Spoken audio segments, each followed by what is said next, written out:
Karena tidak tahu harus tinggal di desa nelayan ini berapa lama, Kevin mengganti identitasnya berpura-pura menjadi mahasiswa magang lulusan kedokteran agar tidak menimbulkan kecurigaan. Penduduk desa nelayan tidak sedikit, hanya saja sebagian besar anak mudanya bekerja di kota Zaun. Yang masih tinggal di sini kebanyakan adalah nelayan yang mencari nafkah dengan menangkap ikan. Selain itu, sisanya adalah orang tua dan anak kecil.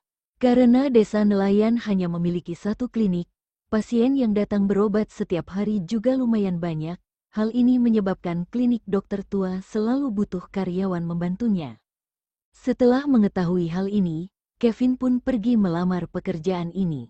Melihat anak muda asing di hadapannya, dokter tua merasa penasaran dan curiga.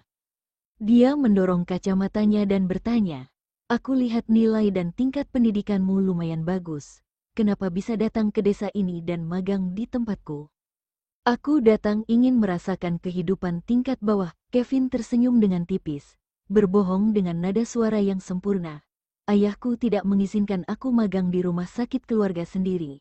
Dia meminta aku untuk merasakan kehidupan di luar. Katanya hal ini akan bermanfaat untuk aku mewariskan bisnis keluarga nanti.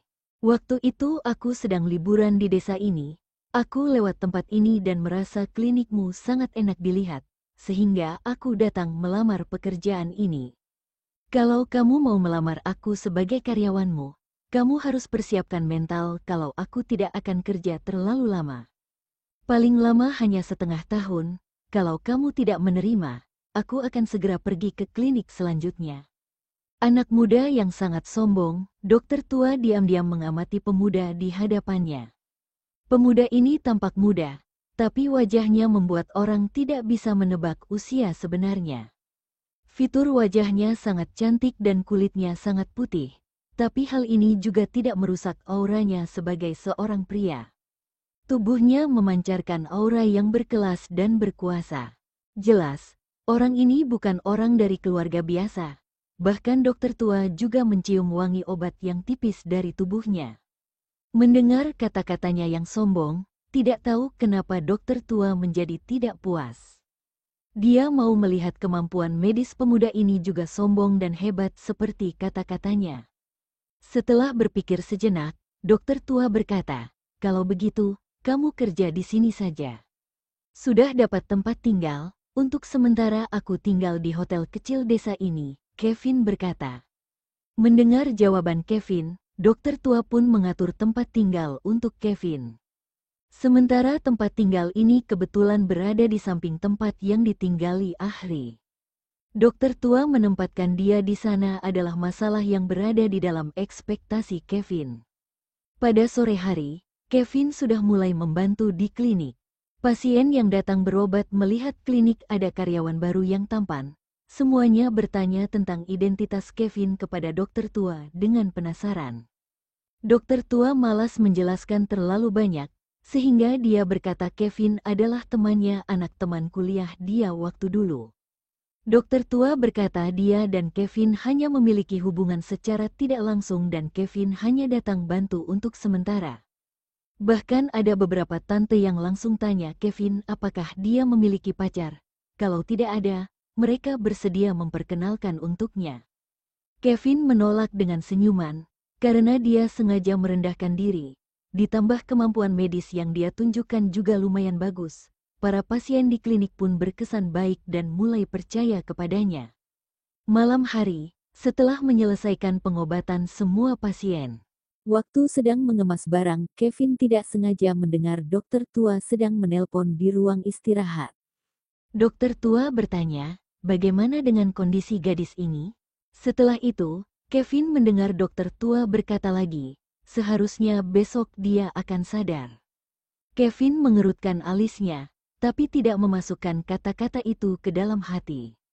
Dia mengira dokter tua hanya menelpon untuk bertanya kondisi pasien saja. Besok pagi, begitu dokter tua tiba di klinik, Kevin juga sampai dalam waktu tidak lama kemudian. Pagi-pagi masih tidak ada pasien yang datang. Setelah beberapa saat, lelaki tua yang tinggal di tepi pantai berjalan masuk dengan panik. "Cepat, kamu cepat, ikuti aku." Gadis itu demam sepanjang malam, istriku menjaga dia sepanjang malam, semua obat sudah disuapi kepadanya. Tapi demamnya tetap tidak turun. Kamu kenapa datang ke sini? Cukup telepon aku saja. Setelah mendengar kata-kata lelaki tua, ekspresi dokter tua menjadi sangat serius. Aku juga tidak ingin datang ke sini, tapi ponselmu sudah tidak kehabisan baterai, lelaki tua menjelaskan dengan ekspresi tidak berdaya. Dokter tua mengisi kotak medisnya dengan cepat, kemudian segera berjalan ke arah luar dengan kotak medisnya. Waktu itu, dokter tua baru teringat dengan Kevin yang berada di samping. Apa yang terjadi guru? Kevin bertanya. Dokter tua adalah orang tua. Selain itu, dia juga salah satu pemegang saham klinik. Sementara Kevin adalah mahasiswa magang, untuk menunjukkan kehormatannya, Kevin memanggil dokter tua sebagai guru. Tidak ada apa-apa. Ada pasien yang kondisinya menambah parah. Aku harus pergi melihatnya. Dokter tua melambaikan tangannya, tidak bermaksud memberitahu terlalu banyak kepada Kevin. Gadis itu adalah orang yang merepotkan. Semakin sedikit orang yang tahu tentang dia, semakin bagus dan aman untuk mereka. Teringat dengan orang-orang yang diceritakan wanita tua semalam, dokter tua mengerutkan alisnya, berharap gadis itu bisa sadar diri, kemudian dijemput oleh keluarganya secepat mungkin.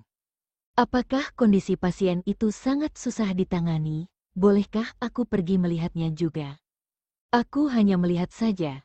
Sambilan belajar, melihat dokter tua tidak mau berkata jelas. Sifat pemberontak di dalam tubuh Kevin pun mulai mendidih. Lagian, kalau dia tidak salah lihat tadi, obat yang dimasukkan dokter tua ke dalam kotak medisnya adalah obat anti demam. Bahkan jumlah obat yang dia bawa cukup banyak. Teknik pengobatan medis sudah maju pada zaman sekarang.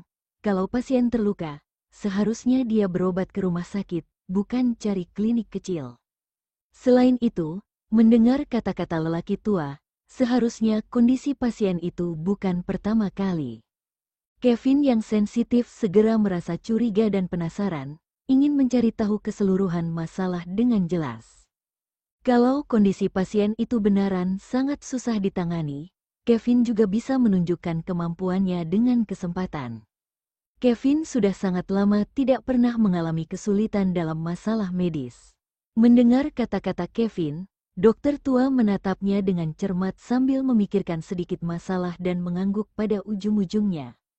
Dokter tua pergi meminjam becak beroda 3, membawa lelaki tua dan Kevin berangkat ke rumah di tepi pantai. Dokter tua merasa Kevin tidak tampak seperti pemuda yang suka menyebar masalah. Jadi dia hanya menasehati Kevin beberapa kata dengan sederhana. Jangan banyak berkata, jangan banyak bertanya, jangan sembarang berkata kepada orang luar. Sekitar 20 menit kemudian. Setelah menunggu lama di depan pintu, wanita tua akhirnya melihat kedatangan dokter. Hanya saja, dia tertegun sejenak melihat wajah Kevin yang asing. Dokter tua ini, wanita tua bertanya sambil melirik ke Kevin. Jangan khawatir, dia adalah karyawan baru klinik kami, dokter tua memperkenalkan secara sederhana, kemudian berjalan masuk ke dalam rumah. Sementara Kevin di belakang dokter tua bantu mengangkat kotak medis. Kevin mengikuti di belakang dokter tua sambil diam-diam mengamati lingkungan di dalam rumah dengan alis mengerut. Begitu melihat wajah gadis yang berbaring di atas tempat tidur, kekagetan dan kedinginan melintas melewati tatapan Kevin.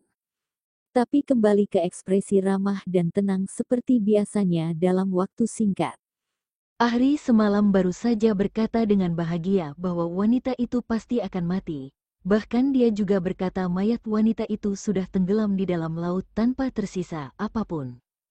Selain itu, Ahri juga mengejek Esra bodoh, masih mengirim begitu banyak orang untuk mencari wanita itu. Siapa tahu, mungkin Ahri saja tidak akan tersangka, wanita masih hidup. Ahri tidak berhasil mencekiknya sampai mati, sementara kebakaran yang besar itu membakar kapal besar itu menjadi abu, tapi tidak berhasil membakar wanita ini sampai mati. Benar-benar sangat beruntung. Saat sadar dari keterkejutannya, dia menyadari kalau dokter tua akan memberikan obat kepada wanita itu. Raut wajah Kevin jadi muram, dia maju dengan cepat dan menghentikannya, lalu berkata dengan dingin, "Jika kamu menggunakan obat dengan cara seperti ini, maka nasib wanita ini selanjutnya kalau tidak diamputasi lengannya, ya berarti tinggal menunggu mati karena infeksi. Minggirlah." Kevin tidak bisa mentolerir seseorang membuat kesalahan medis yang fatal di depannya. Dia berpikir kalau perilaku ini merupakan penghinaan serius terhadap dunia medis. Dokter tua ditarik ke sisi lain dengan paksa olehnya. Belum sempat dia bicara, Kevin sudah duduk di kursinya lalu mengeluarkan satu pak jarum perak dari jas dokternya dengan gerakan yang begitu terampil dan rapi lalu mulai mengakupuntur wanita yang pingsan itu. Saat dalam perjalanan ke sini tadi, dokter tua bilang padanya kalau wanita ini adalah anak angkat pasangan tua suami istri itu. Karena tidak punya uang untuk pergi ke rumah sakit, terpaksa mereka merawatnya di rumah. Saat melihat wajah wanita itu, dia tahu kalau ucapan dokter tua ini setengah benar dan setengah palsu. Benar kalau mereka tidak punya uang, tapi mengenai anak angkat, ucapan ini hanya untuk membohongi orang lain saja. Kevin menancapkan jarumnya sambil menyebutkan belasan bahan obat yang tersedia di klinik kepada dokter tua. Dia meminta dokter tua untuk mengambil obat-obat ini sekalian membawakannya alat untuk menumbuk bahan obat ini. Selama hidup dokter tua yang sudah lama sekali ini, dia sangat kagum sekali dengan teknik akupunturnya yang sangat terampil ini sampai tak bisa berkata apa-apa. Dia tidak berani meragukan apapun dari ucapan pria ini. Pasangan tua suami istri yang berdiri di samping mereka hanya membatin, bahkan dokter tua saja harus mendengarkan ucapan pemuda ini. Berarti gadis ini bisa diselamatkan. Dokter tua datang dan pergi dengan tergesa-gesa beberapa kali. Ditambah dengan waktu mengambil obat itu, kira-kira dia telah menghabiskan waktu 1 jam.